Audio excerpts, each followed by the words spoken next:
ਗਿਆ ਮੇਰੇ ਖਿਆਲ ਕੱਲ ਹਫਤਾ ਸੀ ਨਾ 9 ਤਰੀਕ ਨੂੰ ਓਪਨ ਹੋਈ ਹਾਲੇ ਓਪਨ ਹੋਇਆ ਹੀ ਨਹੀਂ ਕਿ 3 ਦਿਨ ਉਹਨਾਂ ਮੁਸਲਿਮ ਵਾਸਤੇ ਰੱਖਦੇ ਕਿਹੜੇ ਮੁਸਲਿਮ ਉਹੀ ਹੈ ਉਹੀ ਮੁਸਲਮਾਨ ਜਿਹੜਾ 3 ਦਿਨ ਉਹਨਾਂ ਵਾਸਤੇ 3 ਦਿਨ ਸਿੱਖ ਨਹੀਂ ਲੇਕਿਨ ਉਹ ਤੇ ਮੁਸਲਿਮ ਜਿਹੜੇ ਮੁਸਲਿਮ ਨੇ ਉਹ ਤਾਂ ਡਿਕਲੇਅਰਡ ਨੇ ਮਾਈਨੋਰਿਟੀ ਉਹ ਮੁਸਲਿਮ ਨਹੀਂ ਹੈਗੇ ਉਹ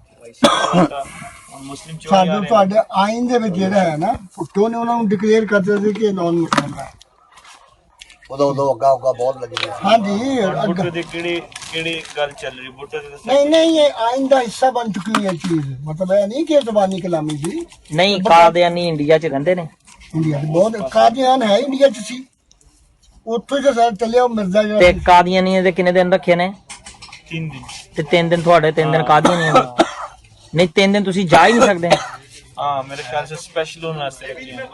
ਲੇਕਿਨ ਉਹਨਾਂ ਨੇ ਉੱਥੇ ਦੇਖੋ ਨਾ ਉਹਨਾਂ ਕੈਸੀ ਗੇਮ ਖੇਲੀ ਉਹਨਾਂ ਨੇ ਗੁਰਦੁਆਰੇ ਨਾਲ ਕੀਤਾ ਲੱਗਾ गुरुद्वारे तो नहीं जान गए वो बाहर ही आन जान गए ਬਾਹਰੋਂ ਆਂਦੇ ਨਹੀਂ ਉਹ ਬਾਰਡਰ ਖੁੱਲ ਗਿਆ ਨਾ ਉਹ ਕਾਦੇ ਤੋਂ ਖੁੱਲ ਗਈ ਨਾ ਉੱਥੋਂ ਇੰਡੀਆ ਦੀ ਤੁਸੀਂ ਜਾਣਾ ਹੈ ਨਾ गुरुद्वारे तो साढ़े गए ਹਾਂ ਤੁਸੀਂ ਜਾਣਾ ਤੇ ਫਿਰ गुरुद्वारा तो पहले तो सी कोई हाल ही उन्होंने नहीं बनाया हाल इन्होंने वो बनाया जो वीजा फॉर्म वास्ते जो होंदी ना स्पेशल काउंटर होंदी है और एक कंस्ट्रक्शन की थी और तो गुरुद्वारा ओदे भी बने गुरुद्वारा पहला ही है हां पहले तो इसी ਆ ਮੰਦਰ ਲੱਗੇ ਆ ਖੋਲਣ ਸਮਝ ਲਓ ਕਿ ਕਾਦੀਆਨੀ ਦਾ ਗਲੀ ਕੱਢੀ ਆ ਗਲੀ ਰਸਤਾ ਖੋਲ ਲਿਆ ਤੁਹਾਡੇ ਵਾਸਤੇ ਸਾਰਾ ਬਣਾ ਦਿੱਤਾ ਕੀ ਬਣਾਤਾ ਉਹ ਗੁਰਦੁਆਰਾ ਇਹ